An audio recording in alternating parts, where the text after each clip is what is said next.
bom, professor, que o senhor pôde vir para falar conosco a respeito do lançamento O Brilho da Castidade. Certo. Que é um tema muito atual.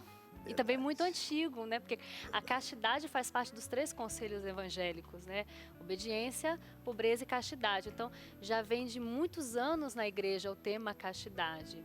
Num outro momento, o senhor tinha conversado comigo em outro programa que sempre que o senhor escreve um livro, ele vem a partir de uma necessidade do povo. O senhor percebe essa necessidade. Verdade. O brilho da castidade também vem de uma necessidade, de uma experiência do senhor?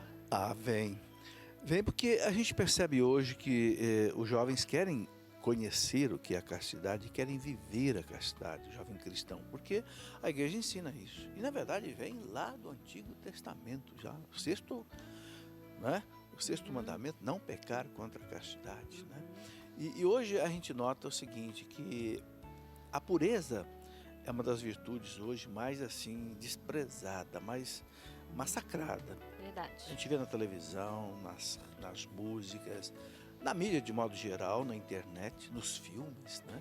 A pornografia, a prostituição, tudo isso hoje assim é muito vendido, assim, o sexo assintoso, provocante, é muito assim atirado, né?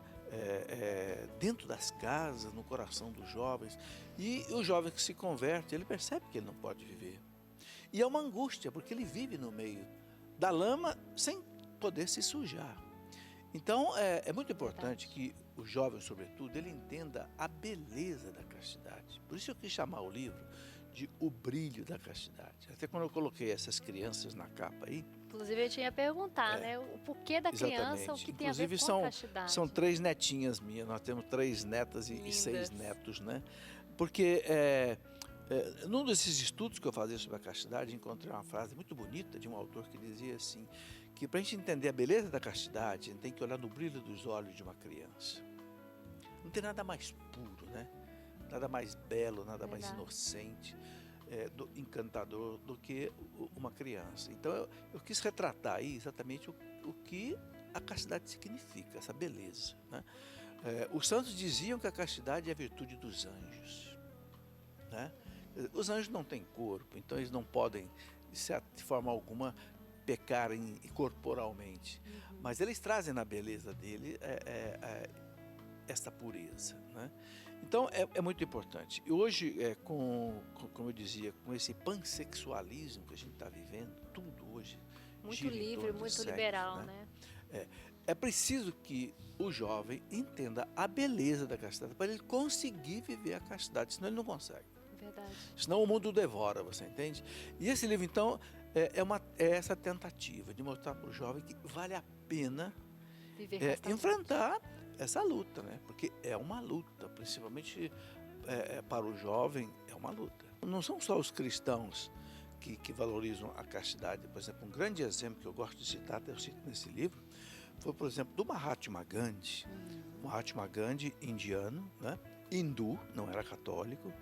Ele ficou encantado com Jesus Cristo, porque ele morou na Inglaterra, em Londres, ele fez advocacia em Londres, ficou encantado com o Evangelho, né?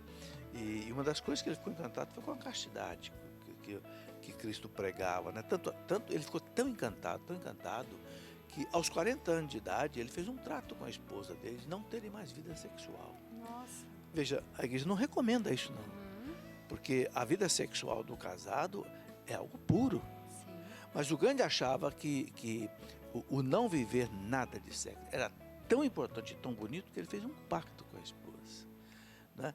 E ele dizia o seguinte: quem não vive a castidade perde a fortaleza, perde a força, se torna fraco, se torna débil, não consegue enfrentar as grandes lutas. Então, uma coisa muito importante que o jovem tem que entender, que a vida hoje é uma luta permanente. E é importante entender o sentido correto da castidade. Castidade não é não viver sexo.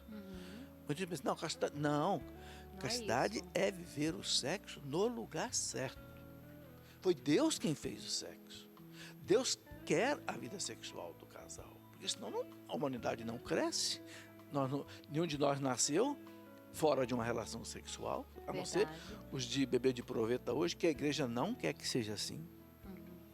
O que a igreja recomenda? Ela recomenda que todas as crianças venham ao mundo através de uma relação ato sexual sexual. dos seus pais, que é o ato de amor fundante da vida. Olha que bonito. Então, É a como a igreja participação do homem na valoriza o criação. sexo no lugar certo? Agora, o que não pode é o sexo fora do lugar. Antes do casamento ou fora do casamento, porque aí ele traz uma porção de consequências negativas.